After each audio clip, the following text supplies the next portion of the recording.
L'intelligence artificielle n'est pas si difficile à saisir. Cependant, il est important pour le milieu de l'éducation d'avoir une compréhension générale de cette technologie pour une application judicieuse. Une vive réaction face à une technologie aussi disruptive est normale. Peut-être même, comme la majorité, éprouvez-vous de l'inquiétude, voire des sentiments mixtes. Cette présentation sur l'intelligence artificielle est divisée en 5 parties, chacune suivie d'un sujet de réflexion. La première partie porte sur les multiples intelligences artificielles. La deuxième traite de quelques composantes importantes de l'IA, après quoi on démystifiera son fonctionnement. Quatrièmement, il importe de distinguer l'intelligence artificielle du cerveau humain. Enfin, il sera question des défis qui viennent de l'IA générative. Alors, qu'entendons-nous par intelligence artificielle?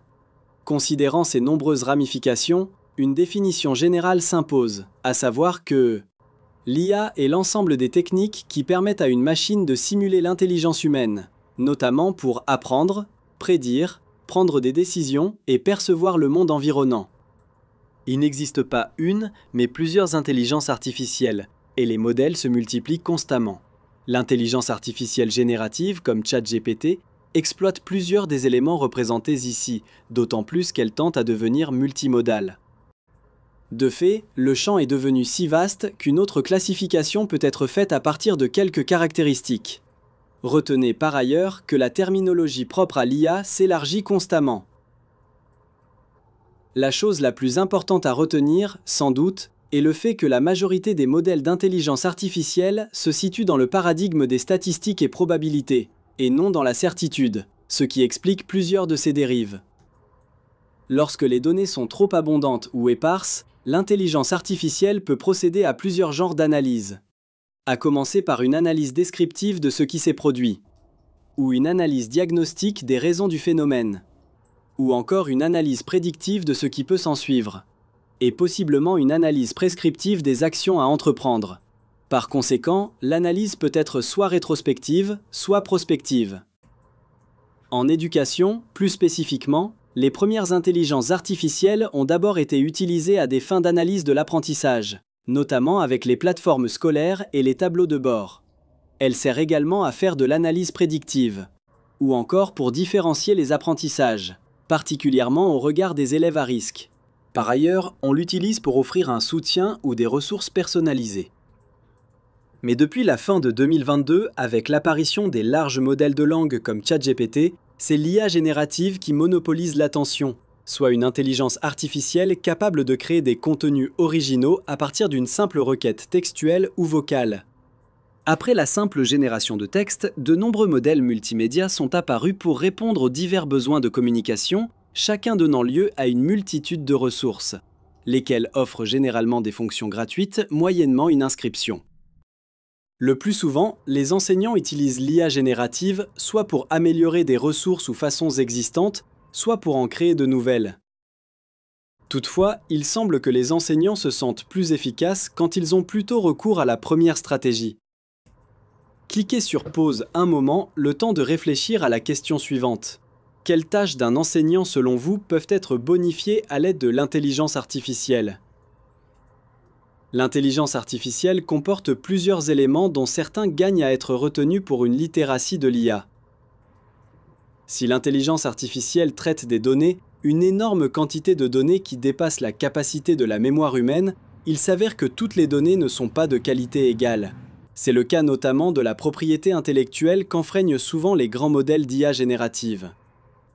Pour traiter de la quantité de données dont nous disposons, il faut des mécanismes pour traiter les données, principalement des algorithmes et des réseaux neuronaux artificiels.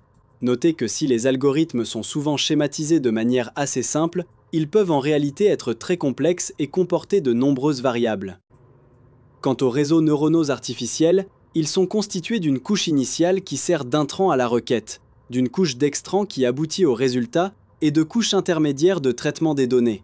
L'efficacité d'un tel réseau tient au fait que chaque connexion est porteur d'une fonction poids, c'est-à-dire une opération mathématique, dont le résultat est mesuré relativement à la valeur, dite biais, d'un neurone correspondant. La taille d'un réseau neuronal artificiel se mesure en paramètres, c'est-à-dire la somme des fonctions poids et des biais. Ce schéma, par exemple, comporte 36 paramètres. Ce nombre augmente rapidement dès qu'on multiplie les neurones du réseau. Cet autre exemple reste minuscule en comparaison d'un large modèle de langue comme ChatGPT-4 qu'on estime comporter 1,8 trillion de paramètres. Quant au langage comme tel, les modèles d'IA générative commencent par diviser le texte en unités lexicales appelées jetons ou tokens, de manière à accélérer le processus dans le réseau neuronal. Toutefois, comme l'IA repose sur un traitement statistique, des erreurs surviennent. Voici deux exemples d'erreurs de la difficulté pour l'IA de tenir compte du contexte, d'abord une erreur d'identification, puis une erreur de mesure. On appelle hallucination les erreurs les plus improbables. Prenez par exemple ce train qui roule sur le viaduc Glenfinnan en Écosse. Dans cette vidéo générée par un outil d'OpenAI, on constate plusieurs erreurs, notamment le dédoublement de la voie, une voie ferroviaire mal produite, deux trains de hauteur inégale et une deuxième cheminée à la locomotive. Cliquez à nouveau sur « Pause », le temps de réfléchir à la question suivante. Quelle différence percevez-vous déjà entre l'intelligence artificielle et l'intelligence humaine ? Or, si les mécanismes de l'intelligence artificielle sont complexes, quelques rudiments de son fonctionnement permettent de mieux comprendre ses rouages. Commençons par la reconnaissance d'images.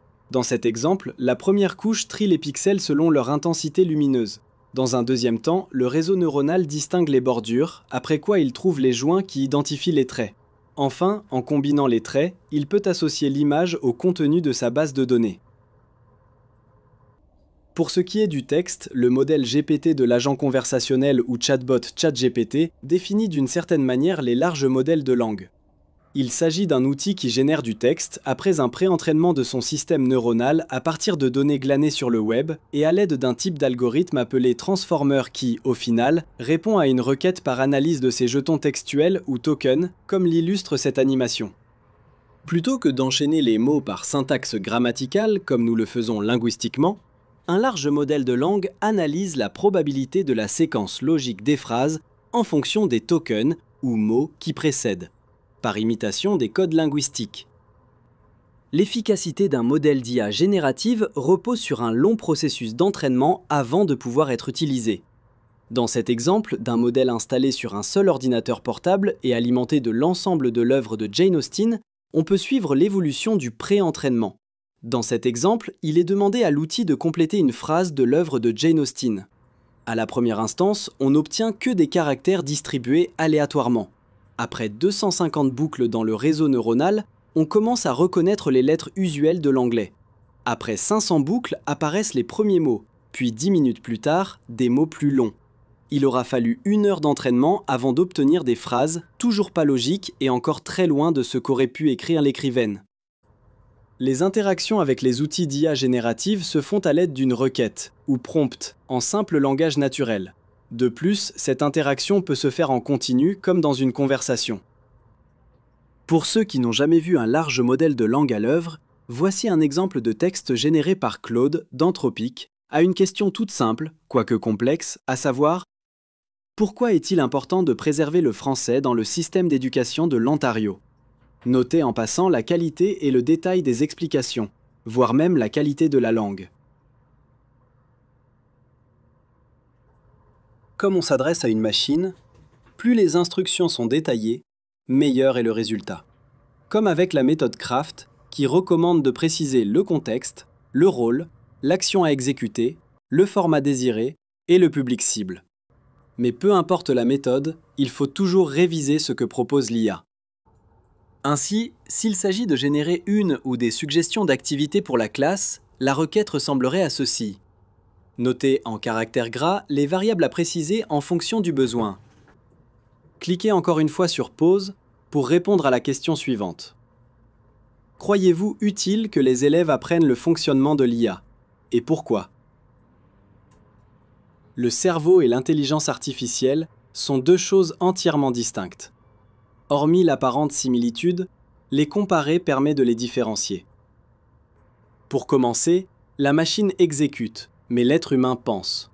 Le premier opère sans conscience de la réalité, tandis que le second agit en fonction de son environnement. Avec près de 100 milliards de neurones adaptables, chacun ayant jusqu'à 10 000 connexions à d'autres neurones, le cerveau est doté d'une flexibilité et d'une connectivité extraordinaires. À la base, Les réseaux neuronaux artificiels imitent tant bien que mal le cerveau. Cependant, si la machine opère par calcul probabilistique, notre cerveau apprend en fonction de la combinaison de signaux en aval des stimuli. Parmi les nombreuses différences entre l'intelligence artificielle et le cerveau, retenons que l'IA améliore son efficacité par rétropropagation dans le réseau neuronal, de manière à ajuster les paramètres, contrairement au cerveau qui apprend grâce à la neuroplasticité. Alors que l'IA traite l'information séquentiellement, la structure organique des neurones permet de traiter l'information en parallèle. Et si la mémoire de l'IA est généralement statique en fonction de son entraînement, le cerveau dispose d'une mémoire sensorielle à court et long terme sensible au contexte. L'intelligence humaine raisonne par expérience, analyse et intuition, et non par seul calcul statistique. Plus que tout, l'intelligence humaine est liée à un corps dont les fonctions sensorielles et motrices interagissent avec l'environnement. Parmi les avantages de l'intelligence artificielle, notons principalement sa formidable capacité et vitesse computationnelle dont il serait dommage de se priver. Par contre, sa consommation énergétique et son besoin en eau pour le refroidissement des centres de données soulèvent d'importantes questions environnementales. En contrepartie, le cerveau ne nécessite que l'équivalent de 20 watts d'énergie, une efficacité attribuable notamment à sa capacité d'analyse prédictive, de filtrer les stimuli et de canaliser l'énergie en fonction du besoin. Notons au passage que les millions d'années d'évolution de notre cerveau ne s'est pas faite en fonction de l'école. Par conséquent, le cerveau gagne à augmenter ses capacités par des technologies comme le livre ou l'IA. Cliquez à nouveau sur pause, le temps de réfléchir à cette question. Comment, à votre avis, l'école doit-elle s'adapter aux nouvelles technologies dites intelligentes?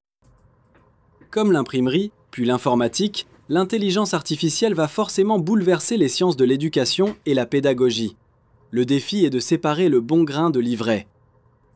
L'intelligence artificielle évolue à une vitesse qui dépasse certaines capacités humaines, et nous tendons vers une intelligence artificielle dite générale, c'est-à-dire une IA capable d'effectuer ou d'apprendre pratiquement n'importe quelle tâche cognitive, au moins aussi bien que l'humain, quoique cette notion d'IA générale est contestée parmi les spécialistes de l'IA.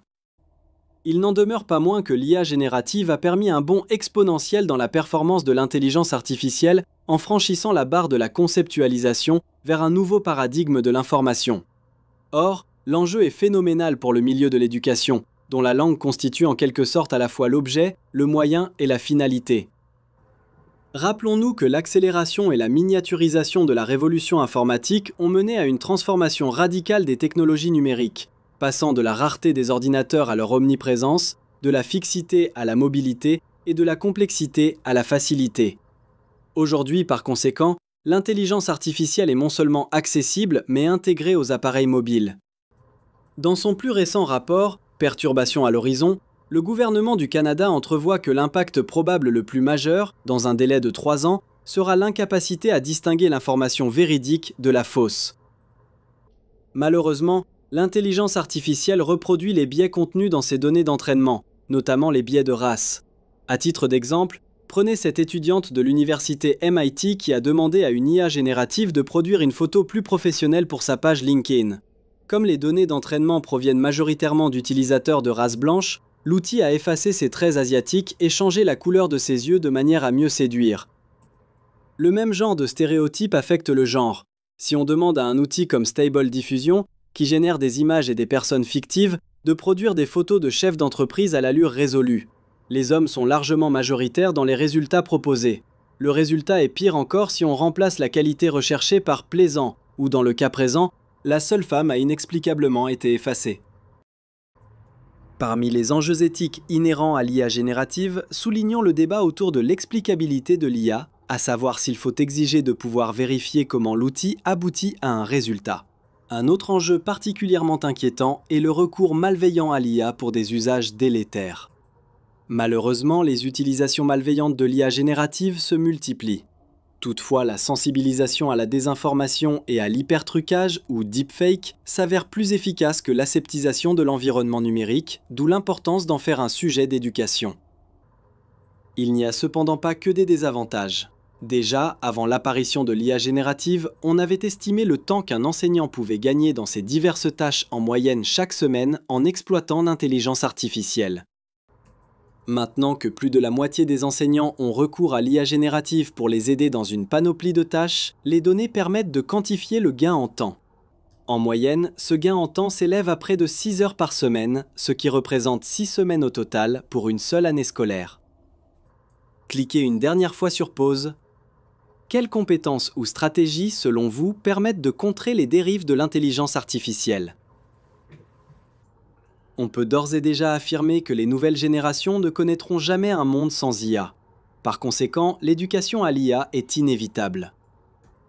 L'enjeu consiste donc à accroître le propre de l'intelligence humaine par une interaction avec une forme d'intelligence nouvelle qui favorisera sa croissance plutôt que de le comprimer. Pour terminer, ne perdez pas de vue que l'intelligence artificielle évolue rapidement et qu'il est important professionnellement de suivre son développement.